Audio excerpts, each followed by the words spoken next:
ကိုပိုင်ရေကူးကန်လေးရှင်လောက်ကောင်းတယ်ကျွန်တော်ရဲ့လှုပ်ဝက်ခန်းလေးကိုရေကူးကန်ဖြစ်ပြောင်းပြန်ကျွန်တော်လှုပ်ဝက်ခန်းဘယ်မှာရှိမယ်လို့ brother တို့ထင်လဲဟုတ်ပါတယ်အဲ့မှာပါ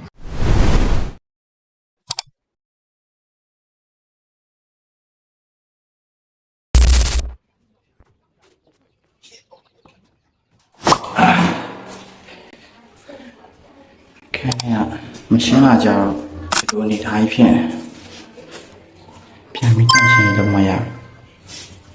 ဒါနဲ့ကျွန်တော်လည်းတန့်ရှင်းစားလို့ဖို့အထက်ကခုံနဲ့ပေါ်လုံးအပေါ်ပြတင်လိုက်တယ်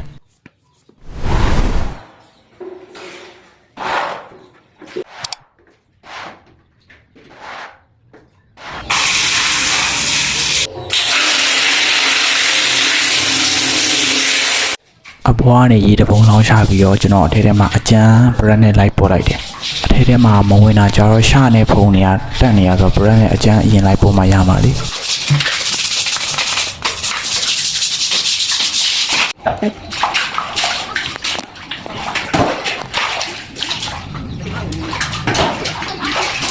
အဲ့ဒါနဲ့ကျွန်တော်လည်းအကျန်းပုတ်ပြီးတော့ပိုးပြောင်းလို့ဆိုပြီးတော့ဆက်ပြန်မုတ်လေးလိုက်ဖြူလိုက်တယ်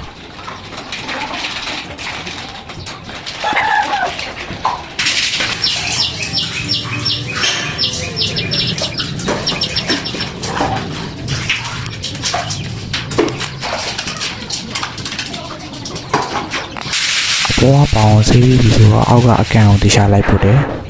အစားကတော့ကျွန်တော်ဒီအခန်းကို content creator လုပ်ရင် video ရိုက်ဖို့သုံးမယ်ဆိုပြီးတော့စိတ်ကူးတာဒါပေမဲ့မိုးရင်းရောက်လို့ရှင်သူကနရမ်းနေရေးတွေစိမ့်ထွက်တော့ကျွန်တော်တို့အဆင်မပြေဘူးဗျ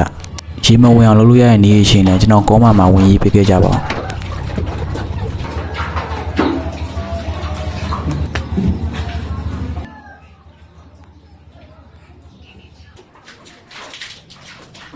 ကျွန်တော်နဲ့ကျွန်တော်ညီဒီကန်ပြီးွားရင်ဘယ်လိုတောင်းချမ်းထားလဲဆိုတာသိချင်အဆုံးအဲ့လိုကျွန်တော်ရိုက်နေအောင်ဗျာထူးထူးဆန်းဆန်းကျွန်တော်အခန်းနဲ့အပေါ်ကနေပြီးတော့ဘောလုံးတစ်လုံးကအောက်ပြုတ်ကြလာဗျာအားနဲ့ကျွန်တော်လည်းလိုက်ရိုက်ထားလိုက်တယ်ဒါတော့မီးပြတ်သွားတော့ရေတင်လို့မရလို့ကျွန်တော်ကမြင်းနေရပဲဖြစ်ပါတယ်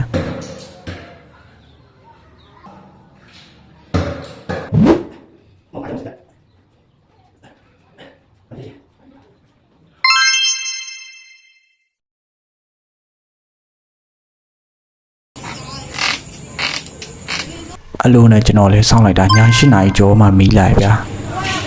မီးလာတော့ကျွန်တော်လည်းရီစားထည့်ပါတယ်ရိုးရိုးထည့်အားများလို့ဆန်းဆန်းလေးထည့်လိုက်တယ်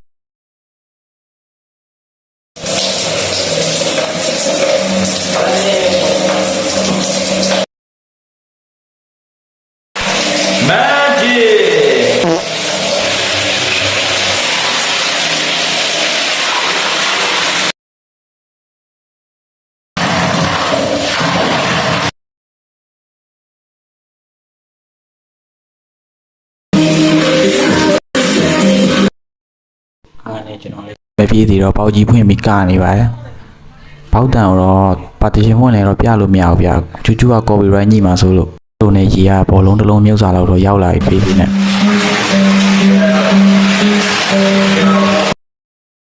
အဲ့အားနဲ့ကျွန်တော်လည်းဘာရိုက်လို့ရမှမသိရနဲ့ကိုရုပ်ကိုပဲထိုင်ရိုက်နေလိုက်တယ်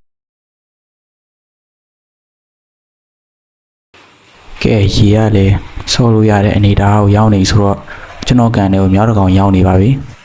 အဲ့ဒါကျွန်တော်ညီပါမလဲလက်မချောင်းလို့လိုက်ထားဒီကောင်ကတော့အောက်မှာဝင်ပြီးပါရှာနေလည်းမသိပါဘူး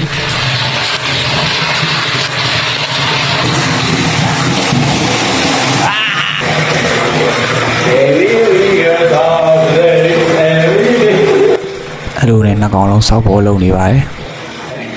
ဖုန်းနဲ့နည်းနည်းလေးတော့ခွာကြည့်ပေးကြဗျဘာလို့လဲဆိုတော့ကျွန်တော်အယူခင်ဗျားတို့မျက်နှာလာမှန်မှာဆိုလို့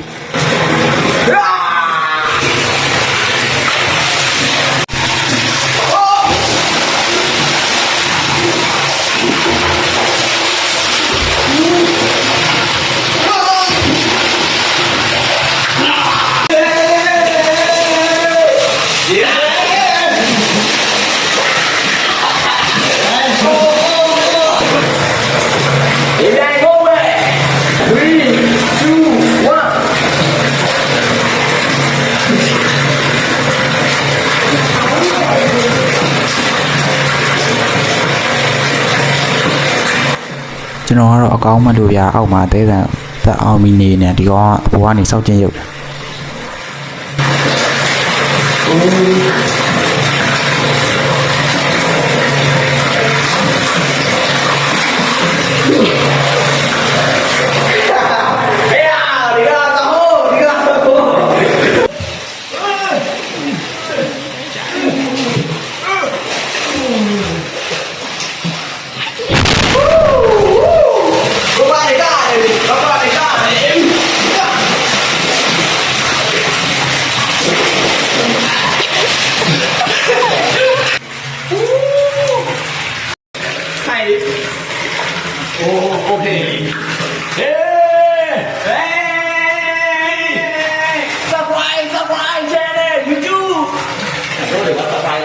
Subscribe by YouTube.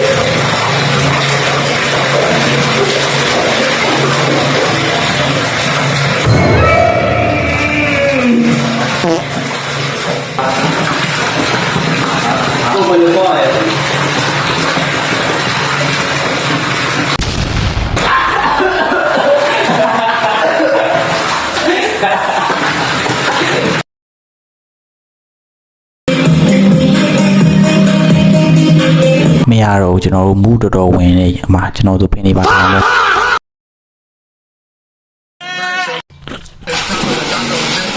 ဒါကတော့ WWE ရာစမတ်တောင်အောက်ကပါအားလုံးကျေးဇူးတင်ပါတယ်ဗျာ